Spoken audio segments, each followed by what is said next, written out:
예수 그리스도는 어제나 오늘이나 영원토록 동일하십니다. 우리가 하나님의 아들을 믿는 믿음, 여러분에게는 어떤 것입니까? 이렇게 묻는 것은 우리가 온통 이제 믿음에 이렇게 치중하다 보니까 그 내용에 대해서는 별로 관심이 없어 보여요. 우리가 하나님의 아들을 믿는 믿음은 하나님의 그 크신 사랑을 믿는 것입니다. 그리고 그 사랑 안에 있는 그 내용이 크게 두 가지로 나눈다면 하나는 평안이고 하나는 행복입니다. 그래서 예수를 우리가 제대로 믿을 때 무엇을 하는 것을 말하는 것이 아니라 너는 예수 그리스도의 피값이 내게 어떤 것이냐, 이렇게 반응을 해야 합니다. 우리가 무슨 어떤 일을 행한다 할지라도 믿는 믿음 안에 이 평안과 행복하지 못하면 불안할 수밖에 없고 한마디로 불행할 수밖에 없어요. 그래서 이 어마어마한 사실을 우리가 사실로 믿고 살아갈 때 이것을 믿음이라고 할 수 있겠죠. 또 이것이 사실이 계속 이어져 가는 그 실체가 우리가 믿는 믿음의 실체이기도 합니다. 그래서 이 모든 관계성은 내가 그 사랑을 믿고 그 사랑이 나를 사랑해 주시고 이 사랑을 근거로 저나 여러분의 삶이 시작이 됩니다. 그래서 이 사랑은 그냥 우리가 생각하는, 우린 제대로 사랑을 받은 사람이 없는 것 같아요. 훌륭한 부모님 만나서 이 사랑을 확인하는 분도 혹 있겠습니다만은 그냥 우리가 이 사랑은 감성적인 사랑은 아니에요. 또 형이상학적인 그런 사랑도 더더욱 아닌 것은 이 사랑은 아주 구체적입니다. 이 사랑은 이로 인해 이 선물로 주신 오늘입니다. 그렇다면 이 오늘을 주신 분을 믿어야 되겠죠. 이 믿는 믿음 안에서 그 감춰진 사랑은 어느 정도일까? 이 사랑은 여러분 늘 우리를 가까이 하시는 사랑이기 때문에 늘 가까이서 그 누구보다도 저와 여러분을 섬세히 살펴주시는 사랑입니다. 그래서 이 놀라운 관계성으로 들어가면서 우리가 알게 되는 신앙의 그 신비로움과 오묘함이 있어요.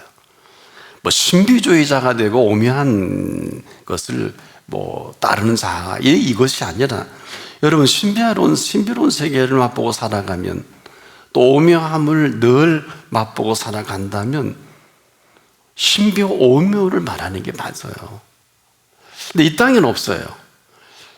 이 땅이 우리가 대단히 신비롭다, 오묘하다 하는 것은 이 창조 이후의 사건이니까 그것도 대단하지 않겠습니까만은 이 사랑은 지금까지 우리가 경험해 보지 못한 넓이와 길이와 높이와 깊이가 있어요.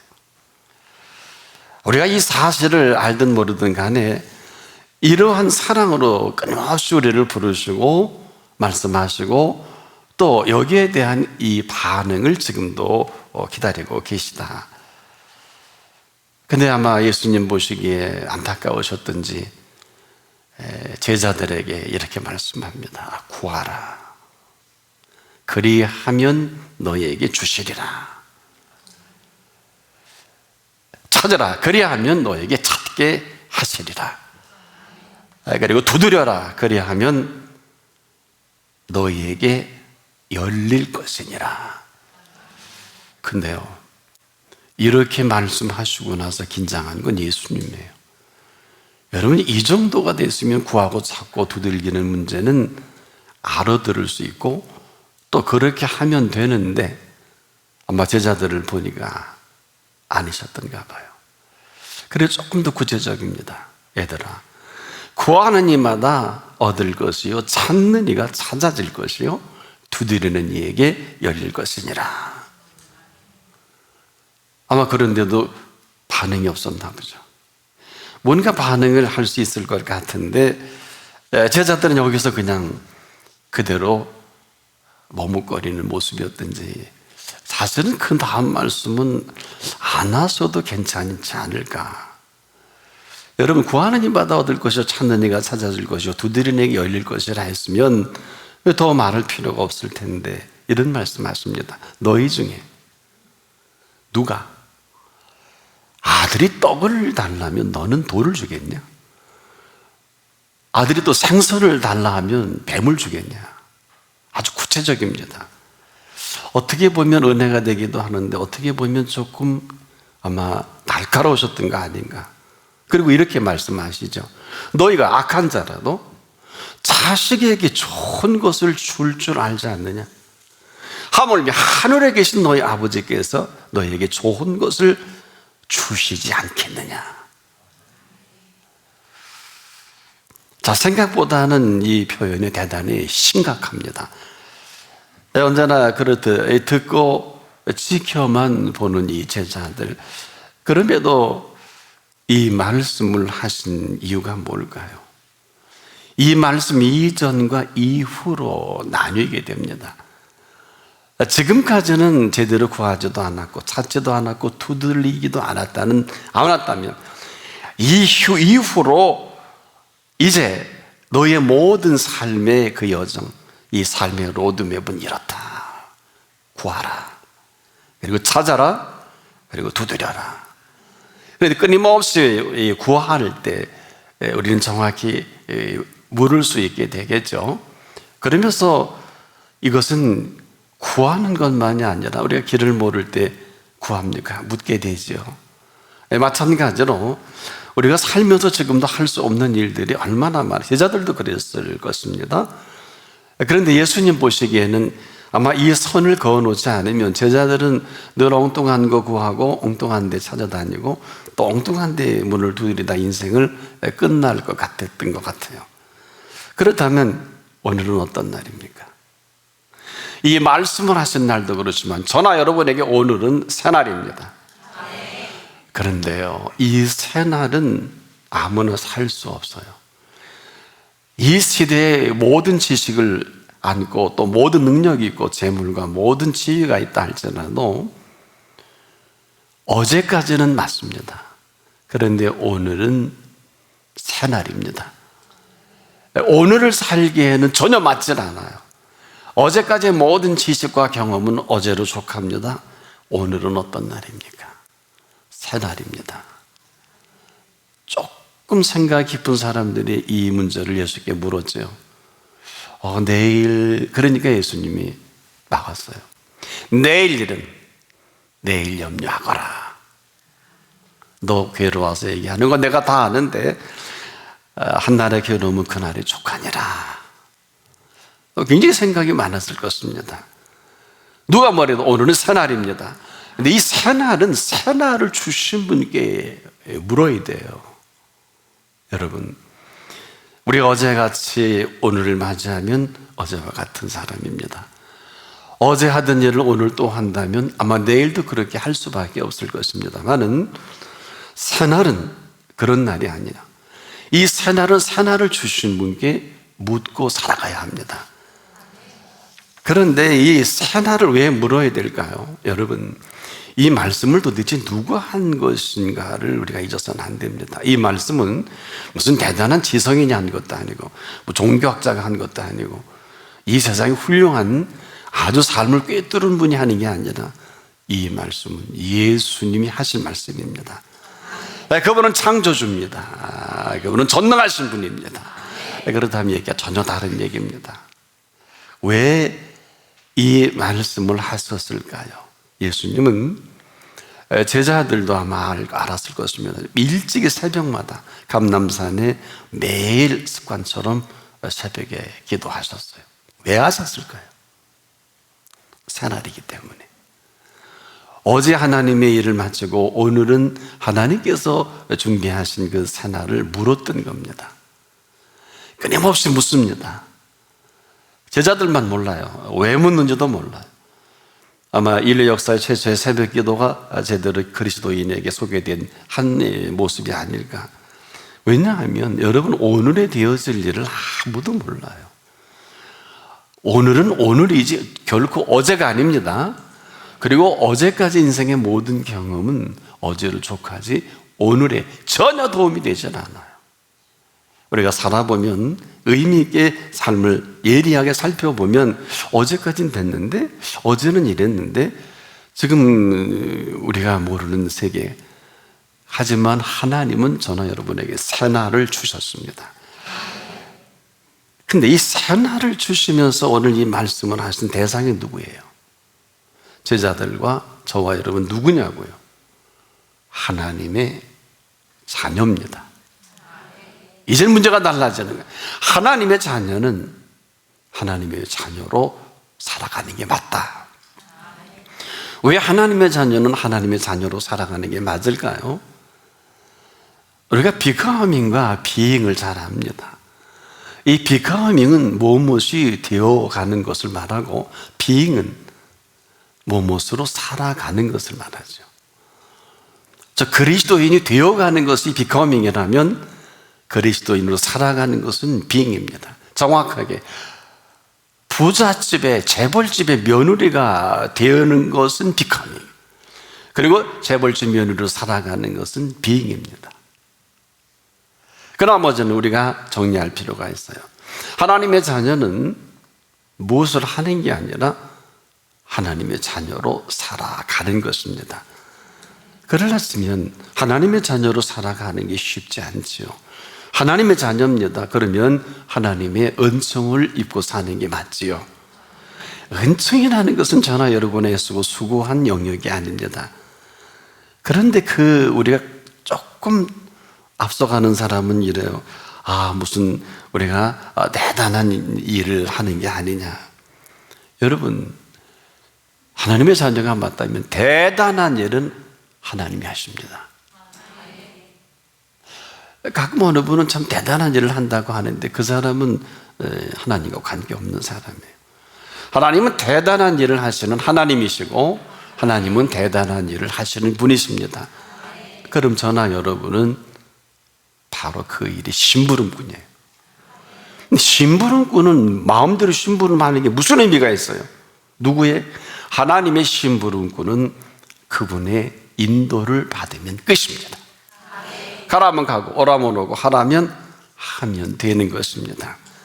이것은 지금도 남녀노소 물론하고 인생의 모든 것이 그래요. 아이들에게도 어느 학교 갈 거냐, 아이들에게 어떻게 살 거냐, 아이들에게 너무 앞서가서 얘기해 주지 마세요. 그냥 이 말씀을 너나 나나 하나님의 자녀가 맞다면 너도 하나님께서 준비하신 내 삶이 있을 것이다. 어렵고 힘들어도 하나님께 여쭈고 인도받거라. 이게 맞아요.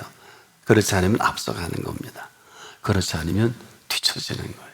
그걸 어떻게 감당하시겠습니까?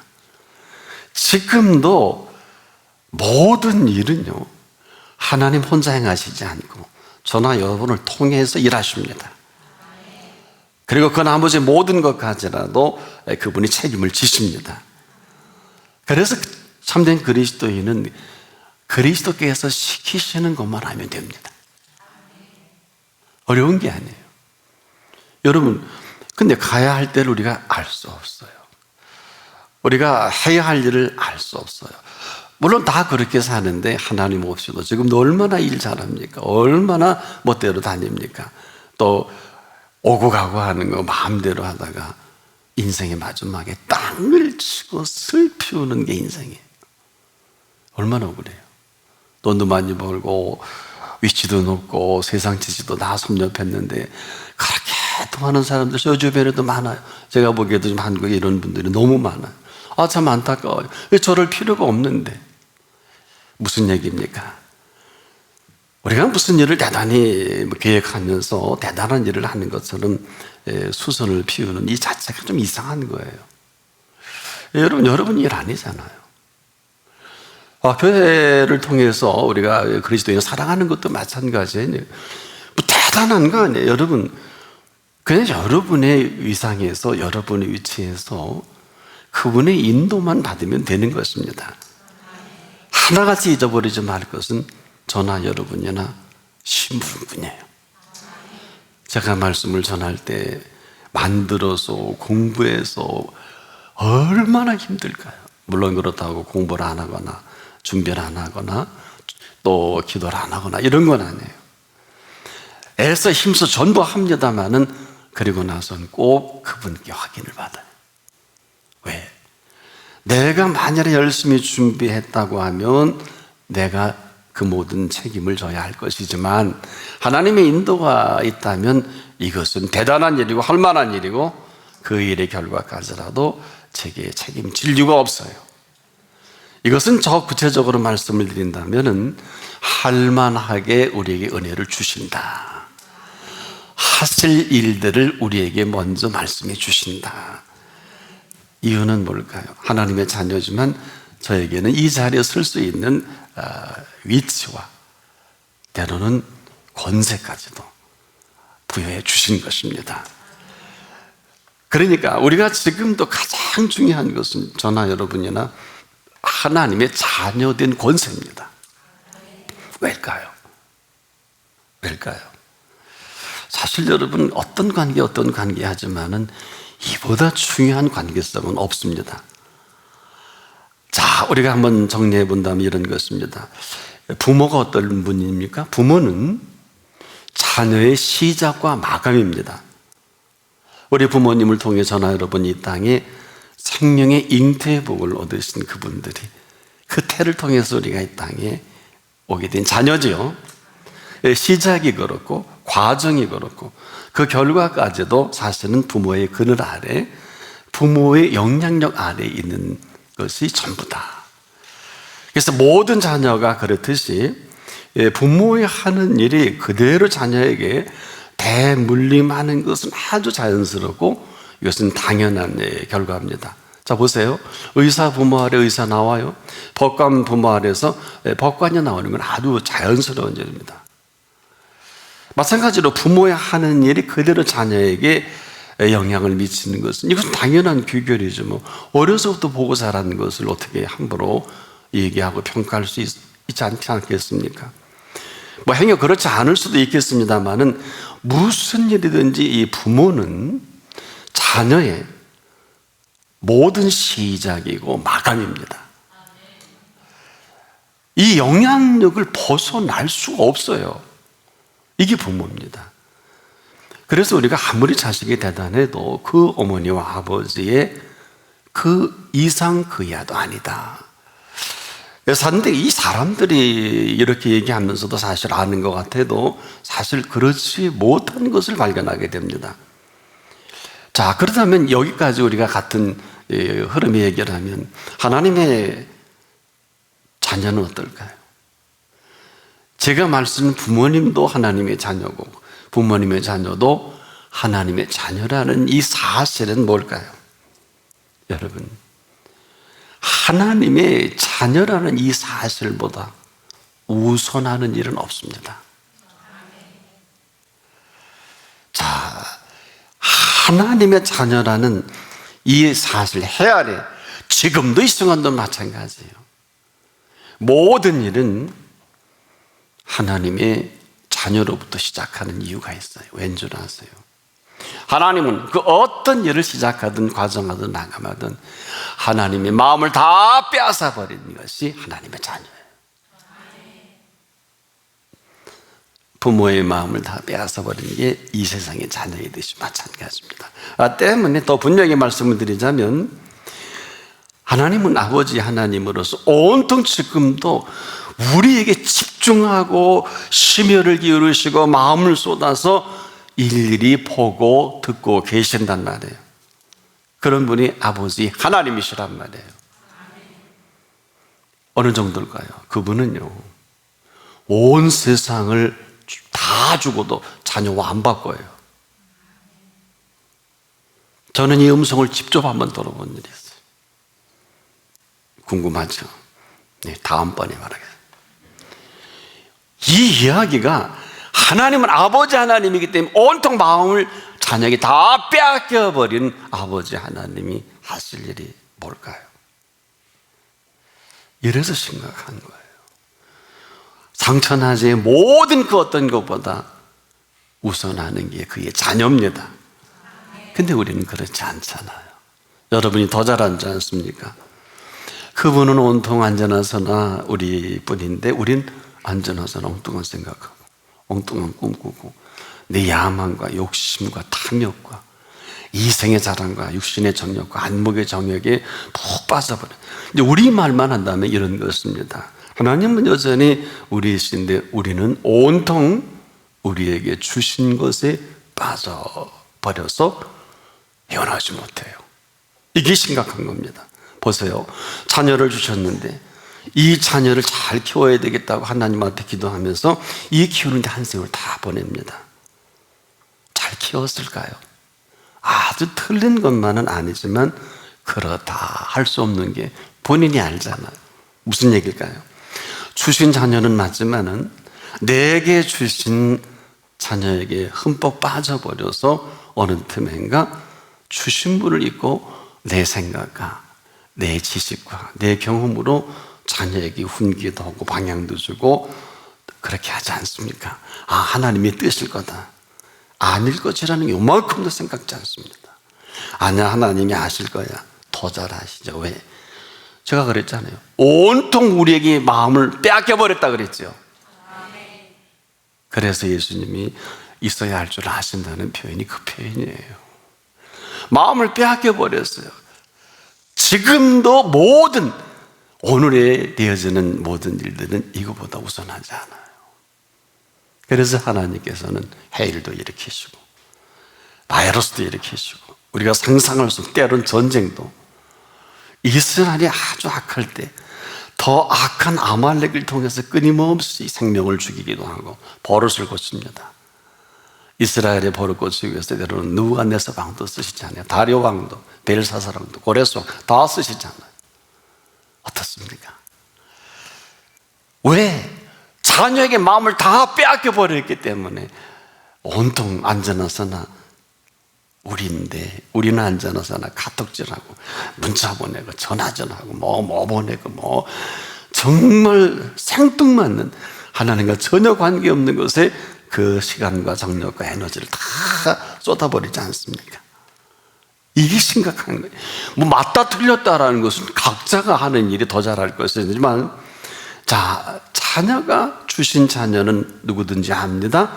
주신 자녀는 맞지만 어느 틈엔가 주신 자녀를 어려서부터 내 마음대로 내가 세팅해서 키우는 거예요. 여러분, 한 번도 주신 자녀를 주신 분께 제대로 물어볼 경험이 없어요. 그러다 보니까 내가 알아서 정리하지, 알아서 응답도 아닌데 응답인 것처럼. 그리고 아이가 어느 틈에 장성했을 때 이 자녀는 내가 세팅해서 내 사고와 내 상식에 맞는 자녀로 교수도 하고 뭐 박사도 하고 돈도 잘 벌 수도 있어요. 내게 잘 세팅되어 키워왔기 때문에 이 자녀를 하나님의 자녀라 할 수는 없습니다. 어쩌면 불가능할지도 몰라요. 워낙 철저하게 어머니에게 세팅이 되어 있기 때문에 어머니에게는 좀 괜찮은 자녀예술론전 홍보를 하도 하나님의 자녀로 살아가는 것은 참 어려운 정도가 아니라 불가능할 것입니다. 저는 가끔 이런 말을 들을 때가 있어요. 아, 목사님, 자녀들이 너무 말을 안 들어요. 안타깝게도 너무 오랜 병입니다. 초기에 바로 잡았어야 되거든요. 너무 오래 방치해 놓은 결과인데 본인만 몰라요. 여러분, 원래 자녀는요, 본시 어머니 말을 안 듣는 아이가 아니라 너무 말을 잘 듣고, 어려서 키워보셔서 기억하십니까? 아이가 아짱아짱 걸고 말할 때 엄마 이건 뭐야? 뭐 끊임없이 물어요. 그러다 어머니가 잊어버리고 귀찮으니까 야, 자꾸 묻지 마. 나중엔 어떻습니까? 야, 너 그러지 말고 시키는 것만 하고. 이렇게 아이를 윽박지르고 핀잔으로 잡아버립니다. 이렇게 양육받은 자녀가 말을 들을 택이 없지요. 일찍이 묶어버렸는데 들을 수 있겠습니까? 여러분, 이 아이는 한때 엄마 말을 얼마나 잘 들었는, 입에 혀처럼 뭐 갖고 와라 갖고 엄마 나 뭐 시킬 거 없어요. 이런 아이예요. 이런 아이를 그대로 정말 가둬놓은 것은 엄마예요. 여러분도 그거 해당될 거래요. 그런데 이제 와서 어때요? 내가 하고 싶은 대로 만들어 온 자녀를 생뚱맞게 하나님의 자녀로 살아가게 된 거의 불가능합니다. 이미 비정상이 됐잖아요. 이 비정상을 정상으로 만들 수 있을까요? 아주 불가능하지는 않을 것입니다만은 이렇게 오랫동안 방치해 놓은 것은 조금도 생각하지 않고 이제 와서 그 세월을 되돌릴 수 있겠습니까? 혹 참작이라는 게 뭘까요? 정상은 참작이 될 수 있을런지 혹 몰라도 오늘은 어떻습니까? 이런 자녀가 살아가기엔 이 오늘은 너무너무도 대단합니다. 우리가 알든 모르든 인정을 하든 인정하지 않든 오늘은 새날이기 때문에 그럼에도 불구하고 이 새날을 오게 하신 분이 준비하신 세계가 있어요. 이것을 어려운 말로 여호와 이레다. 하나님의 자녀는 여호와 이레에 그 준비하신 삶을 살아가는 것을 말합니다. 하나님의 자녀가 아닌 사람이 여호와 이레 없어요. 이것은 하나님의 약속이기도 합니다. 완연하게 다른 거예요. 그래서 세상 윤리에 아주 대단한 사람들은 대통령도 왕도 하고 뭐 노벨상도 받을 수 있을런지 모르겠습니다만은 천국의 윤리로 살아가는 사람은 이런 상과는 전혀 관계없어요. 상을 얘기하나 치면 생명의 면류관입니다. 이 땅을 사는 동안에 죽어천당이 아니라 하루를 살더라도 천년을 살아도 맛보지 못하는 이 신비롭고 오묘한 여호와 이레의 시간을 맛보고 사는 사람입니다. 이게 새날이에요. 여러분 오늘이 힘드셨죠? 오늘 참 어려웠죠? 어제 사는 사람.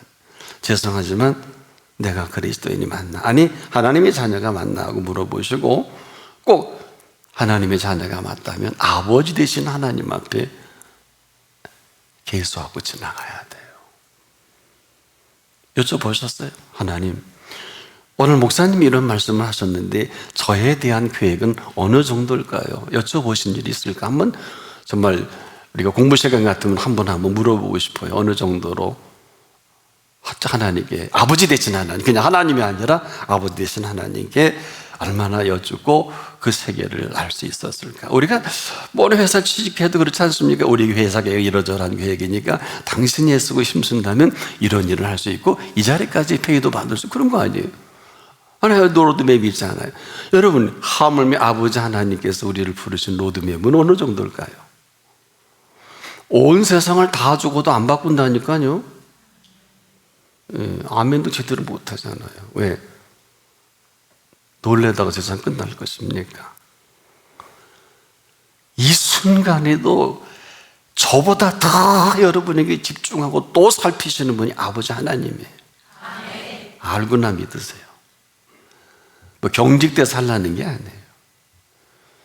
오죽하면 로마인들을 향한 교인들에게 바울이 무릇 하나님의 영으로 인도함을 받는 그들은 곧 하나님의 아들이라.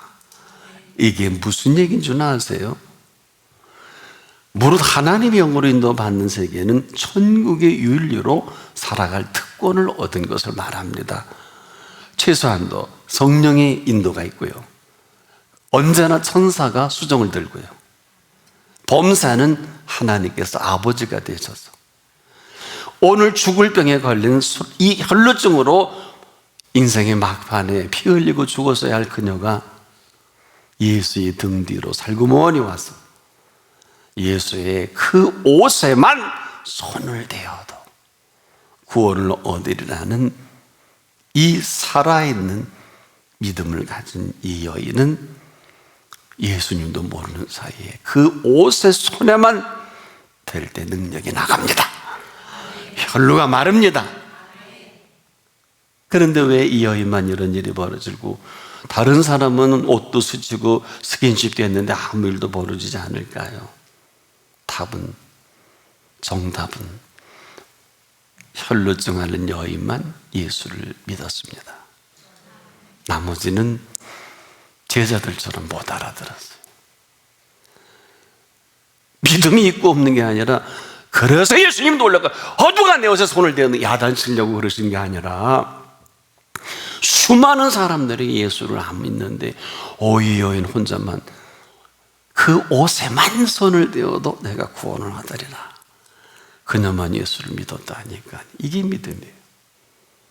가나안 여인은 어떨까요? 정말 입에 담지 못할 네 번째 캔슬. 자녀의 떡을 취하여 개들에게 던짐이 마땅치 않다. 자녀의 떡을 취해 개들에게 던짐이 마땅치 않다. 그 정도 되면 사실 그냥 집에 가는 게 맞잖아요. 여인들이요, 그 소리 듣고 여기 앉아 있으고 싶겠습니까? 그런 삶에 아주 익숙하게 젖어온 그녀가 마지막 죽을 때 죽고 끝날 때 끝나더라도 뭐 내 딸이 고침 못 받을 수 있을런지 혹몰라도, 그건 뭐 제 생각입니다만 이런 표현하잖아요. 고백을 합니다. 개라도 제 주인의 상에서 떨어지는 부스러기는 먹나이다. 여러분, 이 고백이 조금 전까지 개와 같다 하거든. 뭐 자녀의 떡을 취해서 너에게 개에게 던지 마땅치 않다노니 확 바뀌어서 여자여, 네 믿음이 크도다. 이야, 여러분 어때요? 그리고 그녀의 소원을 꽉 잡으셔서 네 소원대로 되리라.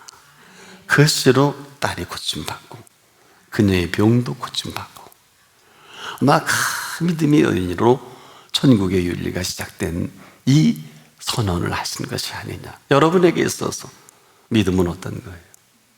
믿음은요, 세상에 전쟁이 나고 뭐 바이러스가 창궐하고 그래도 평안한 거예요. 그리고 행복한 거예요. 왜? 예수님 말씀을 빌리면 내가 너에게 평안을 끼치노니 나의 평안을 내게 주노라. 너는 마음에 근심도 말고 염려하지도 말라. 여러분, 예수님이 주신 평안은 세상에서 환난을 당하나, 환난이 여러 모습이죠. 담대하라. 내가 세상을 이기었노라. 이게 평안이에요. 오늘 죽을 바이러스에 걸린 사람도 이 평안은 죽일 수가 없어요. 왜 그럴까요? 영역이 달라요. 이것을 적나라하게 시편 91편에 보면 지존자의 은밀한 곳에 거하는 자는 전능하신 자의 그늘 아래 거하리로다. 재앙이 가까이 하지 못하리로다. 이것은 세상 의사나 간호사가 지켜주지 못하는 쾌여에 재앙에 가까이 못할 이 권세와 능력을 지닌 분은 예수님밖에 없어요. 여러분, 정확히 우리나라 현재 7,000명의 감염자와 50명의 사망자가 나왔는데 이것은 0.69%예요.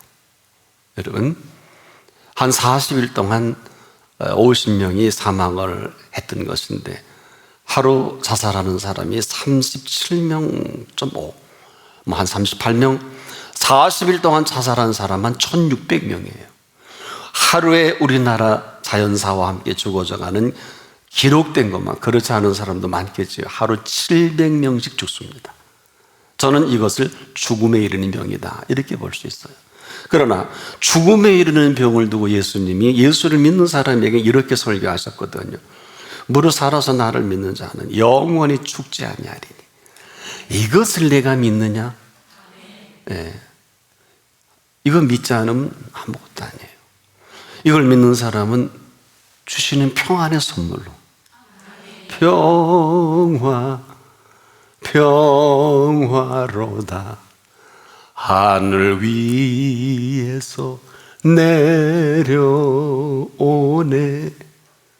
이 땅이 없어요. 이런 사람에게는 행복하지 말라고 빌어도 행복할 수밖에 없어요. 이런 사람 마음의 즐거움은 양약이라도 심령의 근심은 뼈로 마르게 한다. 이런 일이 실제 일어나는 것이 평안이요, 기쁨이에요. 제가 이 설교를 해서 그런지 며칠 전에 가서 골밀도 검사를 했더니 의사가 놀래요. 선생님, 왜요? 골밀도 수치가 올라갔어요? 선생님 나이에 올라가는 경우가 없습니다. 수치가 내려가다가 대퇴부가 이제 골수가 말라서 인생에 말림. 그래서 이 사실입니까? 그래요. 사실이라는 거예요. 여러분이 안 먹으니까 내가 먹었어. 골수로 윤택하게 하리라. 내 그 주치를 만나고 나오는데 그 대퇴부도 골밀도가 좋아지셨다고. 그래 와서 제가 바이블 스타 때 어떤 집사한테 얘기했더니 목사님, 제가 영상의학과 제가 전문이에요. 그거 제가 다 했어요. 그러면서 너무 좋아하더라고. 그걸 체크업 했대요, 병원에서. 너무 잘 알아요. 그런데 그건 기적 같은 일이에요. 사는 게 기적인데 뭐. 안 그래? 하나님의 자녀로 사는 게 기적이야. 왜 기적일까? 우리의 아버지 되신 하나님이 계시고, 우리의 피값으로 지불하시고, 지금도 부활을 승천하셔서 우리 가운데 이 자리에 성령으로 함께 하시는 예수님이 계시고, 우리에게 구체적으로 성령의 권능으로 임하시는 성령님이 계시고, 여기서 끝나지 않고 한 분 한 분마다 살아서 나를 믿는 자는 영원히 죽지 아니하리라 하신 그 일을 수발을 들라고 천사를 보내주셨다. 이 세 분과 함께 사는 사람이 많지 못한 것 같아요. 왜? 여러분, 천사가 여러분의 비서를 한다? 괜찮은 거 아니에요? 근데 비서를 부린 근거를 좀 갖고 와봐요. 이경희 집사 근거 있어? 없잖아. 여러분, 지금 제가 이렇게 말씀을 전하지만 하나님이 들으십니다. 왜 그럴까요? 저나 여러분이나 인생의 고백이 전부입니다. 가장 큰 죄, 씻지 못할 죄를 짓는 것도 심각하지만 가장 큰 죄, 씻지 못할 죄를 지은 좌우평강도를 할지라도 가운데 계신 예수님만 제대로 만나면, 마지막 숨 넘어가기 전에 고백만 똑바로 한다면 오늘 내가 나와 함께 낙원에 있으리라. 이게 복음이에요. 이게 복음이에요. 여러분은 어디 있어요? 이 어마어마한 사실에 우리 인생의 첫 시작이 이 새날을 준비하신 그분 앞에서 이제 오늘을 선물로 주신 그분 앞에 사랑의 요청을 하는 것입니다. 사랑해서 불렀을 때 내가 너를 얼마나 사랑해서 많은 걸 준비했는지 이제 나한테 좀 고백을 한번 해보지 않겠냐. 이게 구하라예요. 나를 사랑해 주신 그분께 찾으라는 거예요. 나를 사랑해서 오늘 살게 하신 그분이 닫힌 문을 열지 못할 문이 어디 있어요? 그분은 열면 닫을 자가 없고요, 닫으면 열 자가 없어요. 정말 죄송한데 시집 가고 싶고 시집 잘 가고 싶으세요? 왜 안 물어요? 당신이 어느 남구를 만나고 어느 여인을 만나는 게 중요한 게 아니라 당신은 하나님의 피로 값주시고 사신 자녀이기에 반드시 그분이 준비한 한 몸을 이룰 사람이 있어요. 근데 왜 함부로 결혼하고 아이 낳고 살아요? 아브라함이 복받기를 원한다면 아브라함이 어떻게 자식을 얻었고 100세 얻은 아들이 몇 살에 장가를 갑니까? 그때가 언제입니까? 여러분, 5,000년 가까이 있을 그 시대에 여러분 아들을 낳았는데 15살 다시 장가 갑니다. 근데 40이 되도록 이삭이 장가를 못 가요. 못 간 걸까요? 안 간 거지요. 이 사실을 아는 사람이 많지 못해요. 아브라함과 사라가 얼마나 사람들에게 눈총을 받아, 아이고 기도한다면서 하나님 주신 아들인데 장가도 못 가니 저 혹시 불구자 아니야? 저 바보 아니야? 아이고 저 아브라함 기도 아무것도 아니네. 우리 애는 20살에 지금 손주까지 보고 뭐 난리라. 요즘 40이 되면 손주 보잖아요. 근데 아이고 아브라함이 무슨 믿음이 저 모양에 사라도 똑같네. 그러다가 한번 실수했지. 하도 듣기 싫으니까 계집종을 취해서 우리 한번 작품 만들자. 이게 이스마엘이에요. 서두르면 이스마엘이야. 이게 인생이에요. 그러면 이삭은 결혼해서 여러분 자녀를 금방 얻었을까? 그렇지 않아요. 40에 결혼했으니 하루가 급하 후손을 봐야 되는데 놀라지 마세요. 이삭이 60세 때 에서와 야곱을 봅니다. 그래서 성경이 아브라함이 죽기 전에 아브라함의 하나님, 이삭의 하나님, 야곱의 하나님을 함께 만난 이 3대예요. 아브라함의 수명이 여러분 그때까지도 계속됩니다. 성경을 볼 때 정확히 보셔야 돼요. 쓸데없이 이론 가지고 대들지 말고 사실은 이 사실을 가지고 우리가 3대를 봐야 왜 아브라함이 하나님이고 이삭이 하나님이고 야곱이 하나님이고 그리고 거기에 감추인 아브라함의 복은 어떤 복인가? 아브라함 것만 얘기하자는 거예요. 근데 우리 요즘에 얼마나 20살 전에 결혼 못해서 한 달 벅달이고 그냥 아무데 연애질하고 연애라는 것처럼 아름다운 일이 어디 있어요? 연애질은 이 남자 저 여자 뭐 이 여자 저 여자 그냥 찝쩍거리고 그냥 아주 즐기는 거야. 지가 잘난 줄 알고 여자들이 따라오니까 뭐 여자들도 남자를 인조해하는 거예요. 그래서 얼마나 많아요. 그리고 결혼하고 헤어지고 뭐 여러분 오늘도 말씀을 드렸습니다마는 자녀라는 것은요 하나님의 선물입니다. 태열매는 상급입니다. 알구나. 이게 바로 아브라함의 계보도 그렇고 우리가 지금도 그래요. 여러분 이삭이 40살이 넘어서 결혼했다는 것은 이게 복음이에요? 복음이에요? 은혜 받고 40살에 결혼하는 게 아니고 결혼 빨리 한다고 죄가 된다는 게 아니고 정말 인생일 때 중요한 일은 그분께 여쭤야 되지 않아요? 왜 이런 말씀을 드리냐? 여쭙지 않은 건 전부 여러분이 부면하게 될 거예요. 반드시 그럴 겁니다. 온 천하를 주고도 안 받고는 저와 여러분인데 그깟 결혼하는 이걸 준비 안 해놓으셨을까요? 전부 다 만부 다. 저는 우리 큰아들 결혼할 때 하나님이 아들을 주겠다 그러더라고요. 그래도 열 금식을 시키더라고요. 이런 데가 올 줄 알았나 봐요. 저는 그때 목회자가 된 상상도 못했어요. 집사람의 열을 금식하고 결혼해 아들을 주겠다. 그러니 얼마나 그 아들이 궁금해요. 여러분도 궁금하시죠? 예, 저희 집에 오면 볼 수 있어요. 그런데 금식 끝나고 결혼하고 아들을 주는데 그 아들이 그래서 이름을 뜻지에다 이룰 성자를 썼어요. 아버님께 용서를 구했어요. 학렬대로 안 따르고 이 아들은 그렇게 해서 이 땅에 태어났으니까 하나님의 뜻을 이루는 아들로 하겠습니다. 그랬더니 아버님이 그렇게 하라고.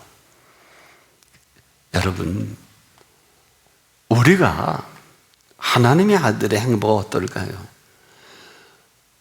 안 될 것 같은데 끝날 것 같은데 죽을 것 같은데 안 죽고 끝날 것 같은데 안 끝나고 그 아들도 이 땅에서 태어나자마자 한 두 돌도 안 됐나 봐. 한 돌 지났으니까 저절이 막 울어요. 아빠 큰일 났어. 왜 얘가요 몸이 차요 얘가요 그랬더니 등이 오고 막 울더라고요. 저녁에 가보니까 그래 머리는 늦더니 이건 완전히 얼음덩어리예요. 제가 그때 있어 기도하자. 하나님 금식 중에 하나님이 주신 아들입니다. 늘 종의 기도를 들으시니 감사합니다. 하나님 이 아들의 생명을 책임져 주시옵소서. 그리고 기도 끝나고 한 5분 있더니 온기가 올라오더라고요. 이 아는 태어나자마자 1년도 안 돼갖고 이런 고비가 있어요. 그대로 수십 차례의 사망의 고비를 넘기는데 기억하셔야 할 것은 끝날 것 같은데 끝나지 않고 죽을 것 같은데 죽지 않고 우리 둘째 아이는 강남대거리에서 대형 사고로 인생을 끝날 뻔했는데 저한테 간증을 하더라고요. 선사가 큰 방패 맞이기로 막아줬어요. 제 눈에 봤어요. 교통사고 때. 여러분 그분이 지켜주셔야 돼. 어떻게 하실라 그래? 그래서 그 어마어마한 사랑을 그냥 나타내기는 우리가 무지하잖아요. 여러분 갑자기 한 1,000억 생겨보세요. 여러분 거의 제대로 못 사실 거요? 돈에 빠져서. 근데 못 주실 이유가 없어요. 여러분, 지금도 하나님께서는 우리가 전부예요. 우리에게 아들 하나, 딸 하나 낳고 지금 마음 다 뺏겨버렸어요. 세상에 누가 뭐라 그러면 제일 흥분할 분이 아버지 하나님이에요. 전 그걸 알아요. 그래서 아들을, 자녀를 못 살게 구는 사람 하나님이 손보면 그날은 인생 끝이야. 죽이기도 하고 살리기도 하고. 나는 빛도 짓고 어둠도 창조하며 환난도 창조하나니 나는 여호와라. 나 외에 다른 신이 없느니라. 얼마나 감동적입니까? 지금 우리에게 뭘 하라는 게 아니라 이제 정중하게 사랑의 요청을 하십시오. 나를 사랑하신 사랑에 이렇게 구합니다. 이렇게 찾습니다. 이렇게 두들깁니다. 이제 분명히 주님 속상해서 말씀하셨지요. 너희 중에 약한 자라도 자식에게는 좋은 것을 줄 줄 알거든. 하물며 하늘에 계신 너희 아버지께서 좋은 것을 주시지 않겠느냐. 저는 이 말씀을 믿습니다. 그리고 사랑의 정중한 요청으로 여러분 가운데 하나님의 준비된 그 준비로 살아가는 여러분 되기를 축복합니다. 기도하겠습니다. 주님, 참으로 생각만 해도 마음이 두근거리고 하나님이 준비하신 모든 것으로 이 새날을 준비해 놓으신 이 날을 살아가는 저희들이 기대가 되고 삶에 오면 신비가 기대가 되는, 오늘도 온통 우리에게 집중하고 살아계신 아버지 하나님 앞에 거침없는 사랑의 요청을 통해서 뜻이 하늘에 이룬 것처럼 이 땅의 주의 뜻을 이루어 주시옵소서. 예수님의 이름으로 기도합니다.